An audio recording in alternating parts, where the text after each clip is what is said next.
నమస్కారం. భారతదేశ మత చరిత్రలో దాగి ఉన్న ఒక అత్యంత ఆసక్తికరమైన రహస్యాన్ని, ఆశ్చర్యకరమైన సరళిని ఇప్పుడు మనం విశ్లేషిద్దాం. గొప్ప జైన గురువులకు అలాగే ప్రసిద్ధ హిందూ దైవావతారాలకు మధ్య ఎవరికీ పెద్దగా తెలియని ఆ రహస్య పోలిక ఏంటంటే, ముందుగా జైన సంప్రదాయం చూద్దాం.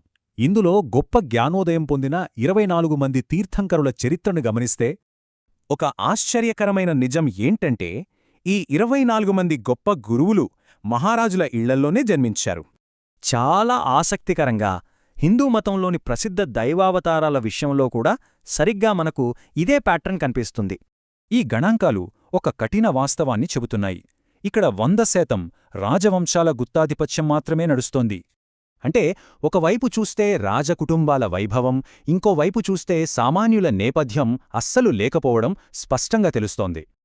గమనించాల్సిన విషయమేంటంటే, చరిత్రలో అత్యంత పేద కుటుంబం నుండి ఏ ఒక్కరూ కూడా దేవుడిగా కీర్తించబడలేదు. పోనీ కనీసం మధ్యతరగతి కుటుంబాల నుంచైనా ఒక్క దైవావతారం వచ్చిందా అంటే అదీ లేదు. ఒక్క మాటలో చెప్పాలంటే, ఈ గొప్ప సాంప్రదాయాల్లో ఏ ఒక్క జ్ఞాని కూడా సామాన్య కుటుంబ నేపథ్యం నుండి రాలేదు. మరి ఆధ్యాత్మికతలో కూడా ఉన్న ఈ ఖచ్చితమైన రాజప్రాముఖ్యత అసలు మానవ సమాజం గురించి ఏం చెబుతోంది?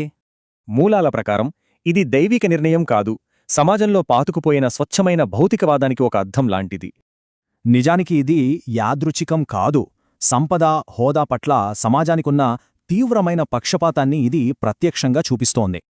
అసలు రహస్యం గౌరవంలోనే ఉంది. రాజులు సహజంగా పొందే ఆ ఆధిపత్యం వల్లే వారికి దైవత్వం ఆపాదించబడింది. సంపద, అధికారం మాత్రమే ఆధ్యాత్మిక గౌరవాన్ని నిర్ణయిస్తున్నాయా? ఆలోచించాల్సిన ఈ ప్రశ్న మనల్ని ఎప్పటికీ వెన్నాడుతూనే ఉంటుంది.